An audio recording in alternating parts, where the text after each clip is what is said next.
right, and welcome to the Business Shower Podcast, a podcast for business owners to shine. I am your girl, Kelly Edwards, and today we are talking with Raju Rajan, right? I'm sure I got it right because I kept saying it in my head. and well, how are you doing today, Raju? I'm doing very well, Kelly. How about yourself? It's a Monday evening. Yes, Uh, you know, not the best day of the week, but hey, yeah, we made it through and, yes, still alive, still kicking. So I exactly. can't complain. Exactly. You know what? Today was a rough Monday too. Let me just tell you.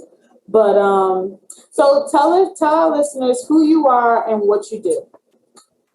So yeah, my name is Raju, and I'm a technologist by training. I work in technology, including that three, I guess, the company that you used to work for, the payroll processing company. when Oh, you when you mentioned oh, no, when you oh. mentioned it, I was like, oh yeah, I think I've worked with them. I have consulted with them for the data center. So anyway, all right. Anyway, not to bring back old memories, but I was just so I talked to a lot of like large corporations about the technology needs at my day job, but here I'm to talk about some of the community work or the work that I do out of passion, right? And that is called rewilding. I'm one of the founders, and I'm the president of an organization called ReWild Long Island.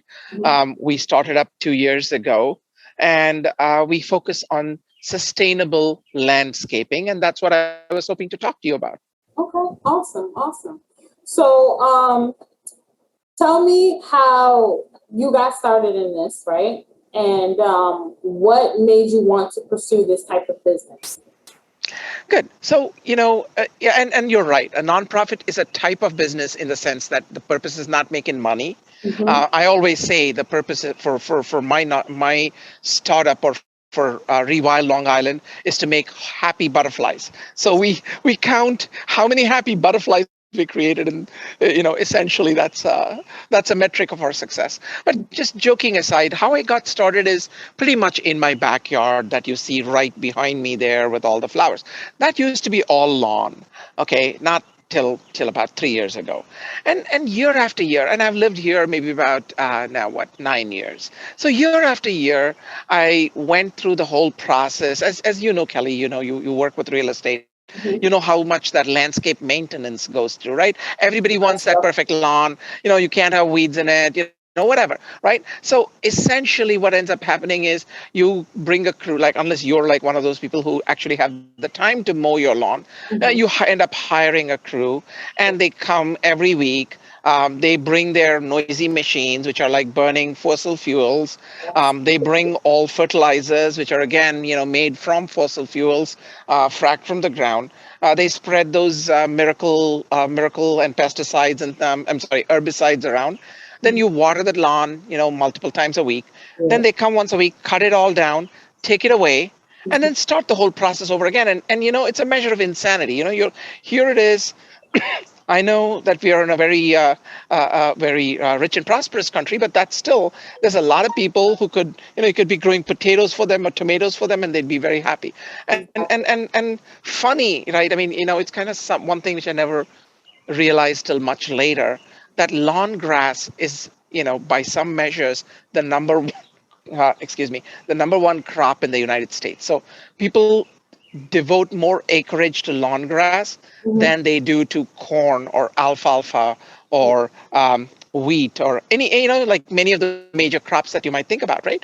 So Mhm. here we are, a country full of people who are just cutting grass, throwing down fertilizer, throwing down water, Mhm. cutting grass, throwing it away, throwing down fertilizer, throwing. I mean, it's like it's kind of a little bit of an insanity. So anyway, I started doing some research, and one of the things I found out was, hey, there's something called a meadow that you can have in your backyard. That might, that's kind of interesting. I think more people. From the YouTube videos I saw, there were more people in the UK doing it, and I just tried to figure out how to do it in Long Island using native plants that are native to Long Island. And I figured out some measure of success. I got seeds and I got started, and suddenly, voila, there was like a really beautiful meadow. It was full of butterflies and bees and songbirds. Excuse me. So, um, it was kind of like a awakening for me to see a lawn which was an arid space, which is of some value to me, right? And not much value to anybody other than me, meaning no bees, no butterflies, no, the occasional robin maybe, but Yeah. nothing else. And suddenly this was bursting with life. And this life had miraculously, I mean, like, I have butterfly milkweed and I have like always monarch butterflies floating around trying to like, lay their eggs. I have Mhm. swallowtail butterflies. I have these little yellow finches, which I had never seen in Long Island before. They come and eat the coneflower, right? Mhm. There are sparrows. I mean, so it's just suddenly you're bursting with life. And then um, uh, one thing led to another. The fact that I had this, and then I met up with some friends around another issue. We all got together and said, "Hey, what can we do to make the environment better?" And we said, "Look, why don't we start in our backyards and front yards, start doing things more sustainably, rather than just do the same thing." I mean, nothing against lawns, right? I mean, there are good reasons to have lawns. People like them, great, right? But very often people just adopt them because that's what came with the house. Yeah. That's what, whether they like it or not. And very often, nobody is thrilled about all the pesticides and herbicides that go on the lawn or anything like that. But still, they're like, oh, you know what? This is what my neighbors expect. And so, what we thought to ourselves is, hey, why don't we use plants that are native, right? Do sustainable landscaping in a way that is good for you, good for your community, and good for that larger world of butterflies and bees and other beings that are around us. So, really try to turn this into a sustainable space that is useful to everybody. And we've been working towards it, and it's an amazing journey. What is really encouraging it about this as a business or a startup is the number of people that we have been able to like reach, and the people that have reached out to us and said, oh, you know what, this makes so much sense. How Yeah. do I get started? Exactly. And I see you have a lot of sunflowers in your backyard. I love sunflowers. Yeah, yeah. Well, right here you have some chrysanthemums. There you have what are some heliopsis, and then you have some coneflowers. I mean, so yeah, it's a lot of different things. Some of them are native. The ones that are right here in pots are possibly annuals, but the ones behind me are perennials. And the point is, when you have that mix of plants that actually evolved in the place that you are, right? You're in New Jersey, I'm in Long Island. So Mhm. in our local regions, these are plants that used, if before Columbus came here, if you had come here, you would not have found your roses and chrysanthemums and dahlias, and even lawn grass is not native. It comes in from Eurasia. Mhm. So you would not have seen those. You would have seen more native plants and native flowers, different ones in different parts of the country, different parts of the United States. But essentially, you'd have found these plants. And what's unique to them is the fact that because they evolved here, there's a whole bunch of insects that'll only lay their eggs on certain plants, or preferentially take pollen and nectar from them, or they'll use them as habitat. Like everybody has, of course, heard about the monarch butterfly that'll only lay its eggs on different species of milkweed. Same thing, right? The monarch butterfly will only lay its eggs on the milkweed because the caterpillar needs to feed on the milkweed leaves, which are poisonous. Yeah. So it imbibes the poison so it doesn't get eaten. And so if people stop growing milkweed, Mhm. then you lose the monarch butterfly. So it's Exactly. kind of like that. So each one of these plants um, provides sustenance, right? And many of these insects that we are talking about, they have the caterpillars. And guess what? The birds, a lot of the birds need those caterpillars to feed their young, Mhm. right? By some count, it takes like a few hundred caterpillars a day to start feeding their young. So again, the repercussions of what we are doing in terms of taking out landscapes and putting in lawns is Mhm. felt up and down the food chain, right? So it Exactly. goes up the food chain to songbirds, and then even if you look under the ground, there's a lot of value. And as homeowners, right, because you plant natives, you use much less water, Mhm. simply because they're native plants. I mean, hey, they were growing in New Jersey long before you came and started watering plants, right? Exactly. So they don't really need you to water them for most part, right? And maybe very drought, like a big drought condition, maybe yes. So you use much less water. You definitely don't need any pesticide. You definitely don't need any fertilizer. So it's much easier maintenance. So I don't, if I had a meadow, right, I don't need somebody come in and mowing my lawn once a week. So the maintenance is easier. It is pretty, right? So there's a lot of different advantages of doing this. And we do this with sustainable landscaping. We're like, hey, have some native plants, grow some organic vegetables for Mhm. both your family. And Yeah. if you have some extra, give it to the local food pantry. So Mhm. you're helping yourself and your community. Don't throw away, like, if you, whether you, it's grass clippings or leaf mulch or sticks or whatever. Don't throw those in bags and expect them to be carted away and dumped in Pennsylvania, wherever it goes, right? Mhm. Instead, why don't you compost it and reuse it on your ground? Because that's very good nourishment for your plants. Like if you're growing organic tomatoes, there's nothing better than some compost right next to it and some native plants growing around. So the bees are there and they pollinate your tomatoes, and your tomatoes grow full and big, right? So all those like things connect to one another. And then you can use like rain, like the water coming off our roofs. Usually it just goes into the gutter and goes down into the whatever drain. Yeah. Why don't you put that in a rain barrel and use it, right? So it's all these little things that link up together that Mhm. can make us a lot more sustainable. It can make life a lot more pretty Mhm. around your house. At the same time, like, again, you don't want to people think sometimes when I say rewilding, they say, oh yeah, yeah, yeah, I never did anything on my front lawn and it's all grown up and yeah, it's rewilded. I'm like, no, no, no. Rewilding doesn't mean neglect. It doesn't mean like letting So weeds grow on your you're gonna have to explain that. So let's stop and explain what rewilding means. So rewilding is a kind of gardening. Is what I would say is like it's gardening with native plants, native and native species. So what does that mean, right? And in different contexts, it means different things. So for example, if you take a forest area or a natural preserve or some islands like the Galapagos and things like that, Mhm. what's happening with them is a lot of people bring all kinds of plants from different continents, or they bring beetles, they bring insects, they bring birds from different continents, and sometimes they start taking over the native environment.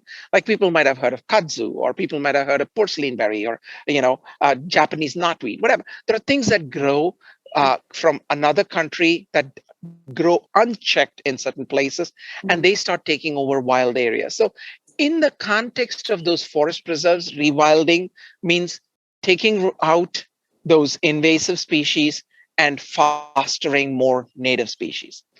In the suburban context that we are in, the Mhm. same thing applies. It's a form of gardening. And basically, what you're doing is you're putting in native species of plants in your yard, right? And you're also weeding and maintaining, so none of the invasive species like really grow and take over your lawn. So any gardening involves planting, sort of design, Mhm. some level of control, Mhm. some planting and some weeding. Mhm. This is no different. Rewilding is similar to that in the sense that there is some intention, and your intention is, hey, I want my garden not just to be for me, but I want it to be for all the creatures that are native to my regions, ranging from birds and bees and bats and butterflies and Mhm. worms and nematodes and soil Oh, bacteria and you know worms. Come on. everything. See, everything plays an essential role in that cycle, right? I mean, without worms, you would not be able to decompose and I contain know. matter, right? So all that stuff needs to be fostered. Mhm. And if you wanted to foster that entire ecosystem, then you can bring in a certain level of native plants. You have to maintain them, plant them, and depending on what you're trying to achieve, you may do a lot of control and a lot of design, or very little control and design and let nature take its course. But in any case, there's always weeding. I mean, there's no question about it. And so that's rewilding. Rewilding is gardening with native plants in that sense, in the suburban sense. And what it is not, I always say, what it is not neglect. It is not just leaving a patch of land and letting it do whatever it wants and saying, oh yeah, it's rewilded. Because most likely what's going to happen is Mhm. you're going to get exotic weeds. You're going to get everything from, I mean, I like dandelions, but you're going to definitely get dandelions, you get violets. And then more worse, you'll start getting porcelain berry, and you'll start getting all kinds of weird invasives in there. So that's not rewilding in a suburban context. It is doing things by design to be, pretty for humans and beautiful for birds and bees and butterflies, right? So that's kind of what the And my cousin Tamara would love this conversation because she is now redoing her whole yard. So she's been doing a lot of planting and things like that, and she does want it to be very natural. So hopefully Tamara listens to this episode. I'm gonna have to send it to her directly. Absolutely. Tell her to check out our website, Okay. right? Especially if she's in New Jersey, then many Yes. of the Well, plants no, that. she's in North Carolina. I'm sorry. Okay. So then if she's in North Carolina, Mhm. then she needs to go to our website and learn some of the general things. Mhm. But it's always good to research what is native to North Carolina is Mhm. not native to us, Gotcha. right? So there's a big difference. That's why it's very local. It's Mhm. kind of like, what was your ecology? What did your land look like? And what grew there, before Columbus got here, Okay. essentially, So, right? So that's going to be. all right, awesome. But so let me ask you a question. What do you enjoy most about being an entrepreneur, and what's the hardest?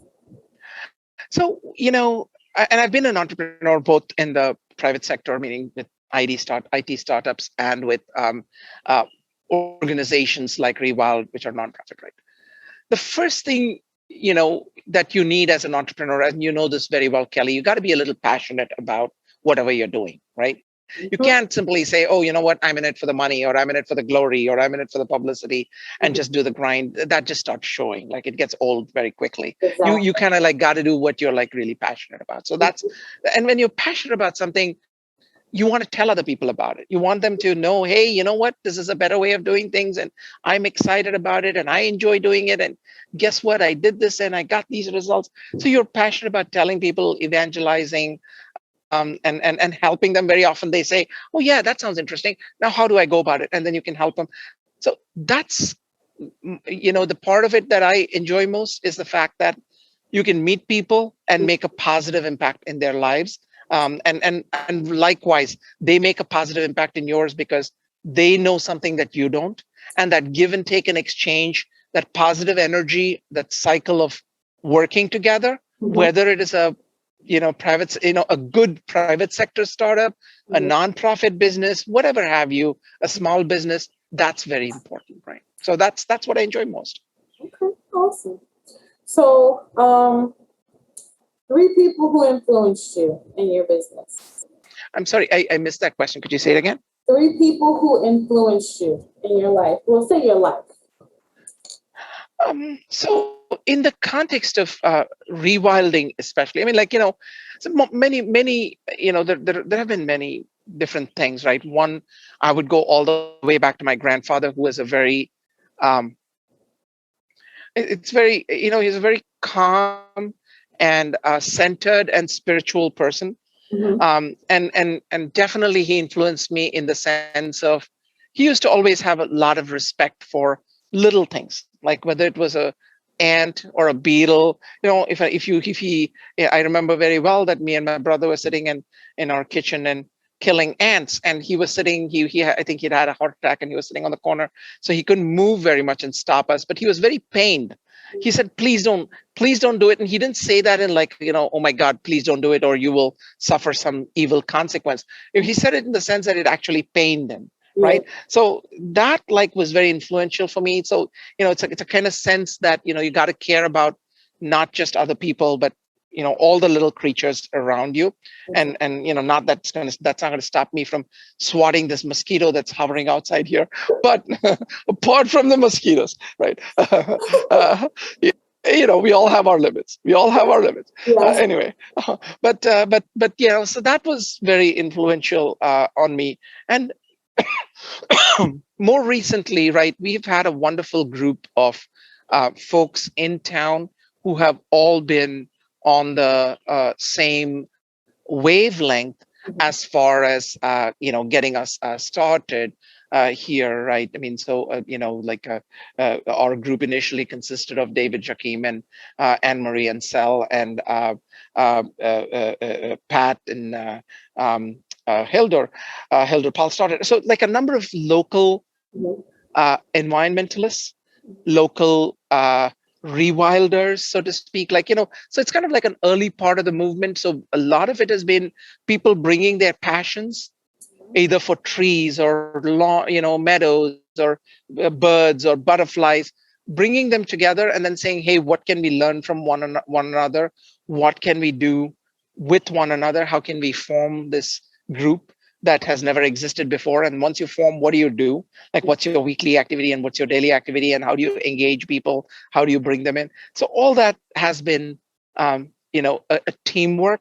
Yeah. It has been a collective effort, and so I just definitely am very thankful for a lot of people who influenced me with, because I'm an immigrant, as you can tell. So my knowledge of native plants, or my knowledge of even exotic plants in this country, has always been limited, because I grew up with a completely different set of like tropical plants. You asked me about jasmine, and you asked me about champa, and Oh, those are the plants I grew up with, right? So not not the flowers out here. So it's been a learning process for me, and it's been wonderful learning from other people and with other people. awesome. Okay, so we all know that entrepreneurship is a tough road. So, how do you stay motivated in those hard times? People. Always it comes down to people. Like, if you surround yourself, look, there, I know there are some people who can just motivate themselves and keep going even in the face of adversity, and challenge, and just keep going. God bless them. I'm not one of them. I think that, I can take a certain amount of adversity, but then after that I'm going to be like, screw that. I'm going to go and do my own thing, right? But if you have good people around you, and basically when one person feels low, if the others can lift them up, that, because everybody goes through that cycle, right? Like, you go through certain periods where you're like, oh my God, I'm just doing way too much. And the great thing about ReWild Long Island is we have a good board of people now, who are all passionate, who help one another, and not just, oh, it's business, but who care for one another personally. We try to bring that, Kelly, as you know, many of these things are like a marathon, not a sprint, Yes. right? So you can't run it as a sprint all out. You have, as with a marathon, you're going to have times when you're like, oh my God, I'm so pooped, and you need other runners around you giving you energy. You need somebody who's like a pace setter. You need that help to get. You need people handing you water and towels and things like that. So essentially, it's like a total. You build a community, right? And essentially, especially in the nonprofit world, and that's sort of true even in the business world, I've found, you have to build a community first, and then the business, or then the nonprofit, so because in the process of building that community could be your coworkers, it could be the people who are building the business, it could be your customers, it could be your business partners, but you got to build that community first, because that is going to sustain you, give you feedback on your product, tell you if you're doing something wrong, strategically help you, maybe invest in you.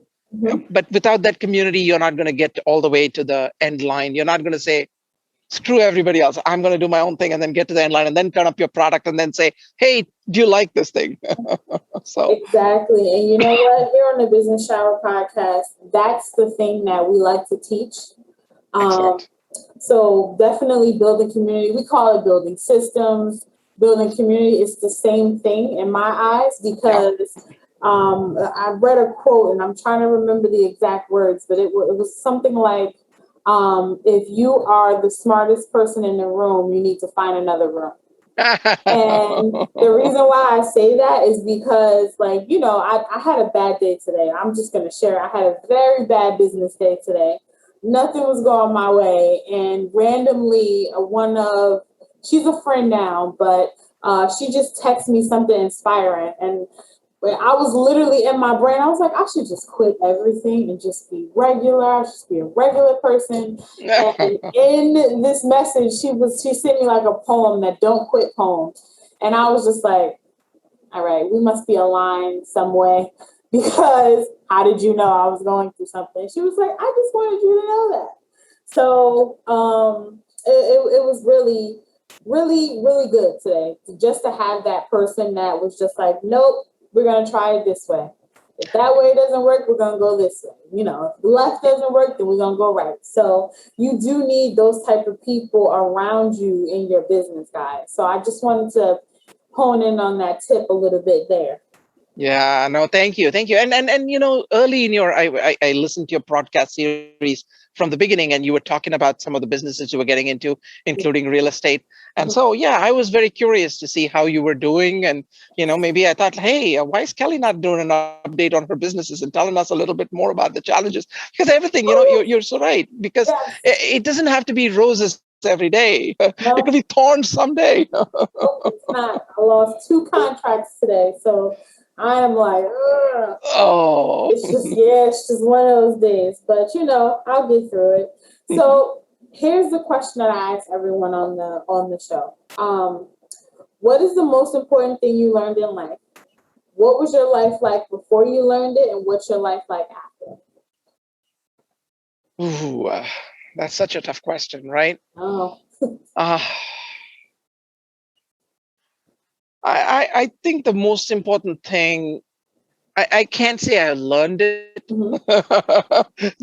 Most important thing I'm learning, Okay. the most important thing I'm learning Uh-huh. is to be more, sort of not,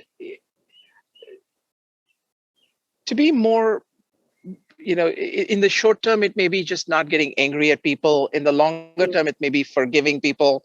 In the still longer term, it may be maybe being magnanimous to people, right? And not just like just chill a little bit, right? And maybe some of it is just developing a little bit more of a thicker skin. Some of it may be developing a more softer heart. Mhm. And I think those two need to go together, Yeah. because it's very hard not to get, especially whether you're in business. And this is exactly true so much of business and nonprofit. Anytime you're customer facing or you're public facing, Mhm. people are going to say and do things that you don't like, right? Exactly. Likewise, you may have business partners who don't keep their word. You Mhm. may have employees, you may hire somebody, they may not show, they may not, you got to give people some rope. You have to act like, at the end of the day, you can't be eternally, like, it's kind of, you got to find that balance between Exactly.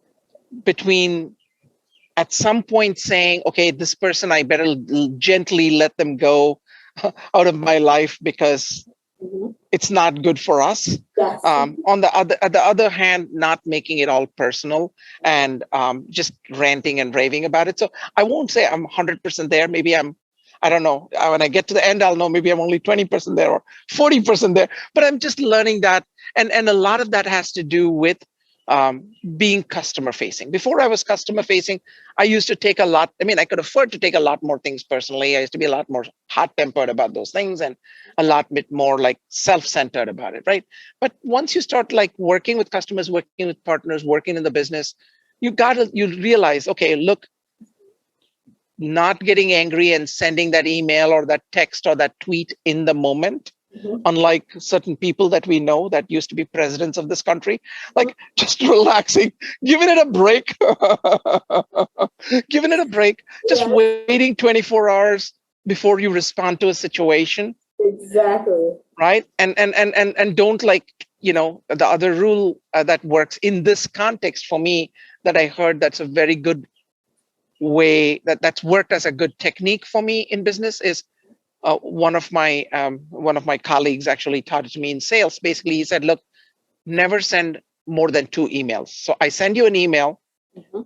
you send me something back, Mhm. and you're like, what's happening? And then I send you a clarification, maybe. He said that second email, that should be your last email, or better still, pick up the phone and call that person. Yes. Or if you can Yes. walk over and meet that person, walk over and meet that person. Don't send that second email.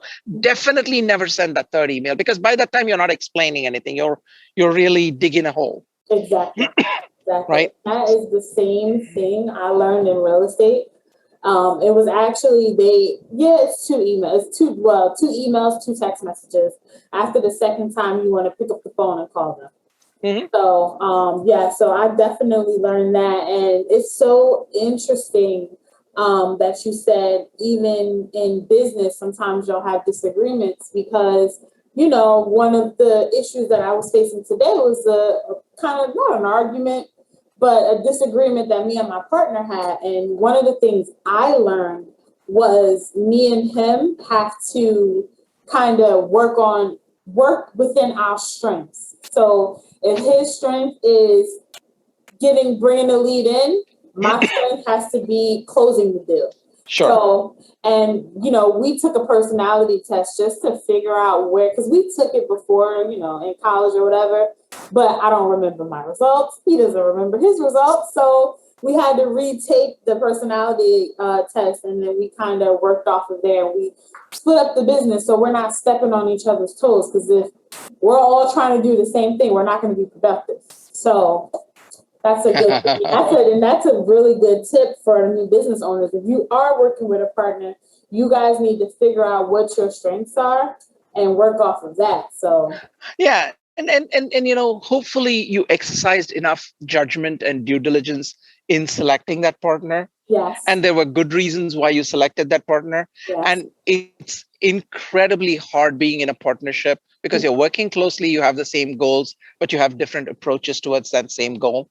Exactly. So it's very hard. It's like two people driving a car, right? Yeah. I mean, essentially, literally, one person is pumping on the brake and the other person is like trying to do the steering. Yes. So you got to have And a I bunch have of like, two male partners. So just oh, there you go, two people on the brake. what I'm doing is I have my husband who I have to live with every day, and then I have someone else. So it's crazy, but that's just some of the things that I'm going through. So, But that's not different from what everybody else is going through too. I mean, they may not be married, but essentially you need that same level of communication. And what I would say is forgiveness in the moment, like not letting things blow up. Okay, yeah, systemically something can be wrong. It can be the completely wrong partner. Even then, you need to find the grace to do it in a way that makes that person feel good and they come to the same conclusion. And even if you end up dissolving a business and saying, okay, let's go our own ways, it's a tragedy, but it doesn't have to be an acrimonious, like, it doesn't have to be like, oh, I hate you forever, right? Exactly. Okay. So as we wrap up, Yeah. I have a question that I ask every guest on the show, and here's the signature question: is what is something unique no one knows about you, your business, or your product that you would like to tell us here on the Business Shower podcast? What is it that nobody knows about my business?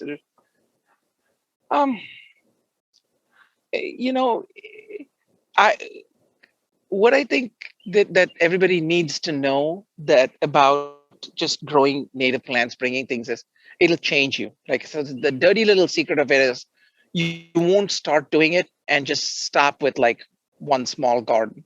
The dangerous thing is it's addictive, simply because especially if you're somebody who likes just you just get a sense of like, I the other day I saw dragonflies. I've never seen dragonflies in this country, right? I mean, suddenly like a dragonfly swooped out of nowhere and a bunch of them are like swarming around, a bunch of goldfinches showed up from nowhere. So it's kind of like every day you see something new when you have a garden, and especially a garden full of native plants. It attracts a lot of things in there. So what I would say, that's kind of like the secret of the business, is it's very addictive. So, maybe you want to start in a good way, Let's start gardening. All right. So before we wrap up, do you have any questions for me? No. Well, I do have one for you. All those houses that you work with, would you consider putting native plants? I mean, rather than leaving them with lawns for people to buy, why don't you consider putting some native plants in a garden? When you flip things, it could be like a new thing, right? Yeah, I never even thought about that. Like I want to be honest with you, I typically go with the cheapest way possible. So if the It is cheap. It's not okay. at all expensive. These are native plants; they'll grow pretty easily. I'll find a way. I mean, I'll even point you to some of the places where you can get them for relatively cheap, like nurseries. You can go and get them. But it's a different thing. The point is, instead of having a lawn in front of the house, you could have a little pollinator garden, or you could have a butterfly garden. It's kind of like a look. It'll distinguish your product. Yes. It'll give you something else, like a family, a young family where the kid comes in and they see, hey, this is the house mommy this is the house with a butterfly garden. Or, hey, mommy, that's the house we saw. It's not, I mean, in the context of flipping a house, $20 is not gonna, or $50 is not gonna be a big. It's $15,000 HVAC. Exactly. Exactly. So we're not talking big sums of money here. We're just talking little touches that could definitely differentiate your business. And I think I would appreciate that because, the more people in the community, and real estate developers are absolutely a big part of sustainability. It begins with them. And if you start putting in those touches, it definitely could change the business. So, and hopefully it can change your business too. Yes, we got to talk about this. I'm going to definitely need some information about it so I could let my partners. Absolutely. Know. No worries. All right. So let our listeners know where they can connect with you online.